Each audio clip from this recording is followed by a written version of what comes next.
Hey guys! Honestly, I never thought I'd be writing a post like this, but I need to vent, or I'll just explode. So, remember how I told you I was going to my sister's in Oregon for a couple of weeks? Well, I came back home 3 days early. Surprise, right? And guess what I found? My dear husband, that damn Brian, having a blast with some blonde in my house on my bed, which I damn it bought. You won't believe how it went down. I'm dragging my suitcase from the taxi.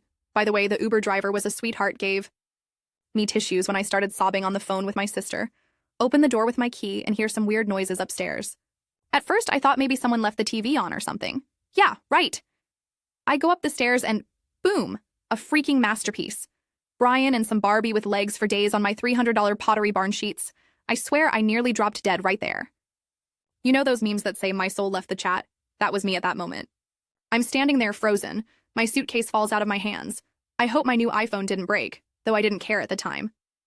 This blonde, she's like 25 max, and Brian's 38, same as me, stares at me like a deer in headlights and tries to cover herself with my blanket. Like, really? You're worried about your dignity now? A bit late, sweetheart? And Brian? Oh, this jerk didn't even look that surprised. Instead of the classic, oh God, Jen, it's not what you think, straight out of a soap opera, right? He just says, you were supposed to be back on Friday. Supposed to be? Are you kidding me? I'm not proud, guys. I'll be real. I broke down crying. It felt like the ground was pulled out from under me. 7 years of marriage, 7 freaking years. And you know what's the worst part? I bought this house with the money I inherited from my grandma. Brian didn't contribute a single cent. He kept whining that his startup was about to take off and he was investing in our future. Ha!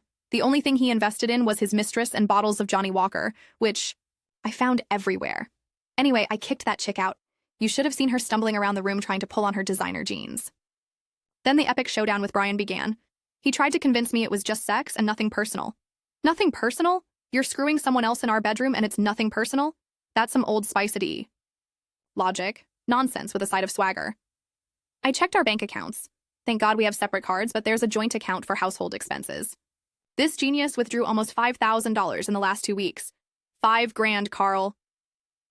From the statements, it looks like they went to restaurants I'd been begging him to take me to for years.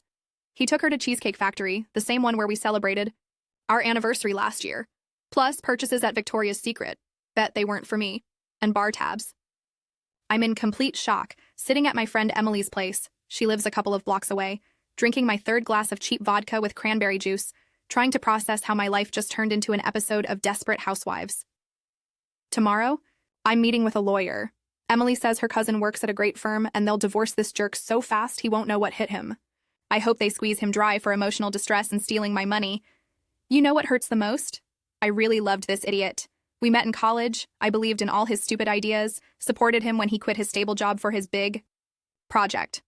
I cooked him those damn gluten-free meals because he suddenly decided he had an intolerance. Spoiler, he doesn't. He just watched too many YouTube videos. Sorry for the chaos, guys. I'm still in shock and can't believe this is happening to me. I'll keep you posted once the vodka carousel and revenge plans stop spinning in my head. P.S. If anyone has tips on how to evict a cheating husband from a house that's solely mine, I'm all ears. Oh, and I already changed the Netflix password. Small victory, but it feels good. Wow, guys, thank you for the support in the comments. Honestly, I didn't expect such a response. Your stories about surviving infidelity are really helping me not feel like a total loser. So, update. I met with the lawyer yesterday. Emily's cousin Mike is an absolute beast, a real shark in a Brooks Brothers suit. He listened to my story while sipping his Starbucks latte, and a grin spread across his face, like the Joker when he's cooked up something truly diabolical. Jennifer, he says, your husband is an idiot, and you've hit the legal jackpot. Turns out, since the house is entirely mine, thanks, Grandma, you're the best even in heaven, I can kick Brian out today if I want. And considering he was withdrawing money from our joint account while I was away spending it on his mistress, that's considered misappropriation of marital funds. Bingo! You won't believe what happened when I got home with the lawyer's documents. Brian was sitting in the living room like nothing happened, watching ESPN and eating nachos on my white West Elm couch. I nearly choked on his audacity. Hey, babe, says this clown. I think we need to talk. I'm like, oh, really? Now you want to talk?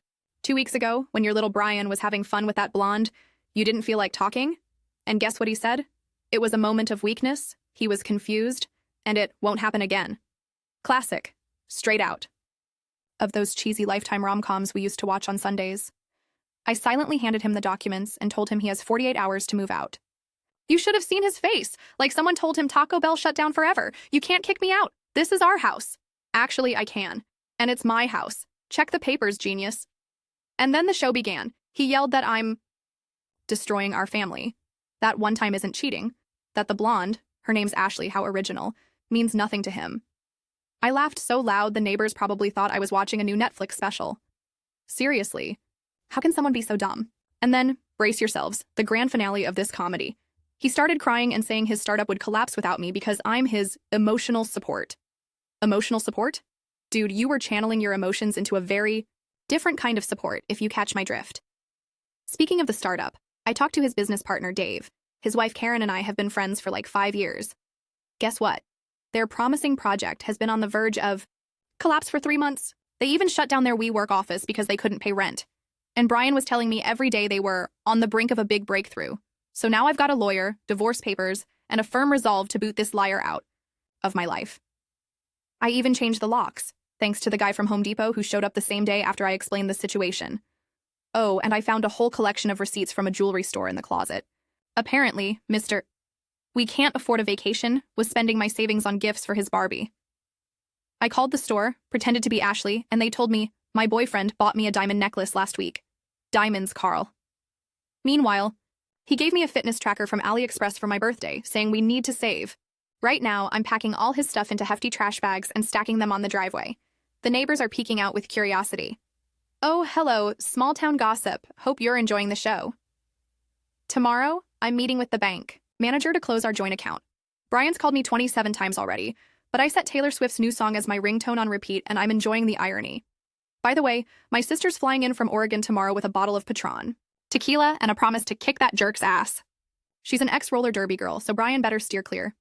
To be continued, guys. And thanks for the tip about the shark lawyer. You were right, a good attorney is worth every penny. All right, folks, time for another update in my soap opera, called How I Kicked My Jerk Husband Out. Grab your popcorn.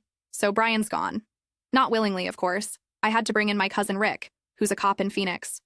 He showed up in uniform, technically not his jurisdiction, but Brian didn't know that. And you should have seen how fast my ex packed his stuff.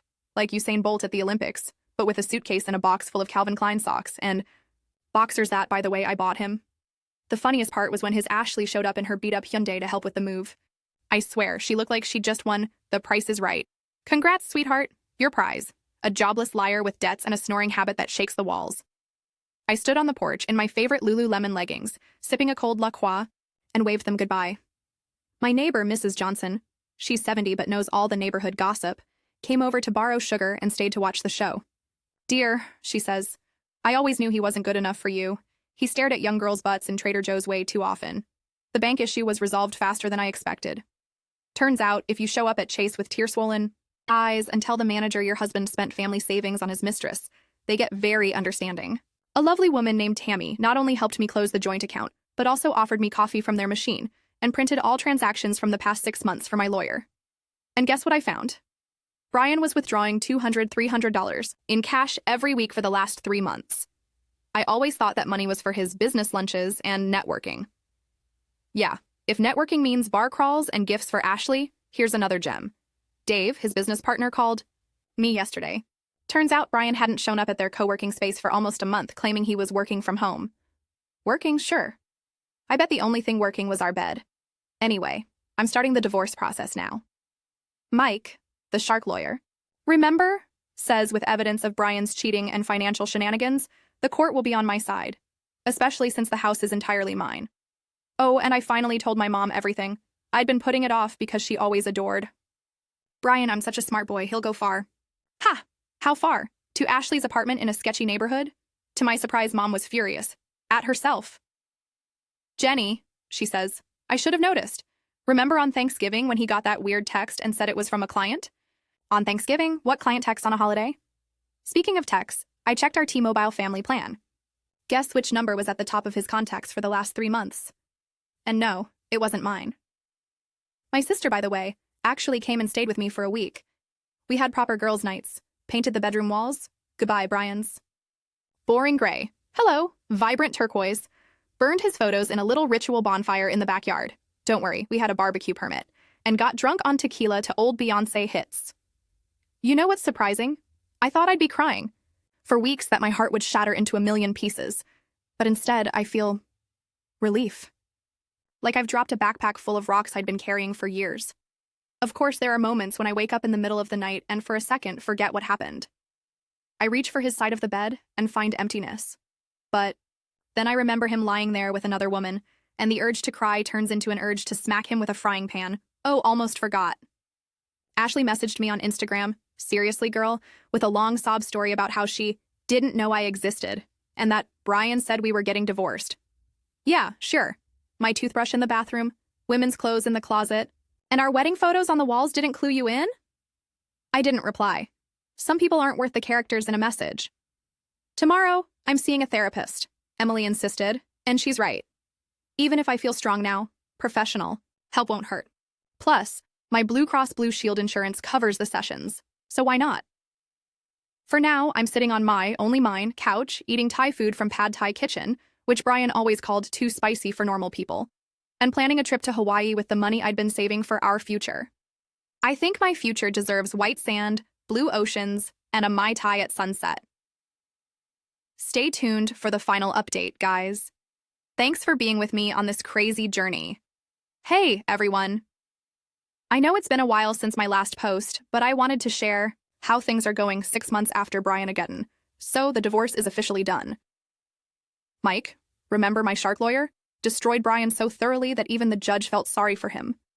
In the end, I kept the house, got a nice compensation for his financial schemes, and, cherry on top, I didn't have to pay him alimony, which this brazen jerk somehow expected.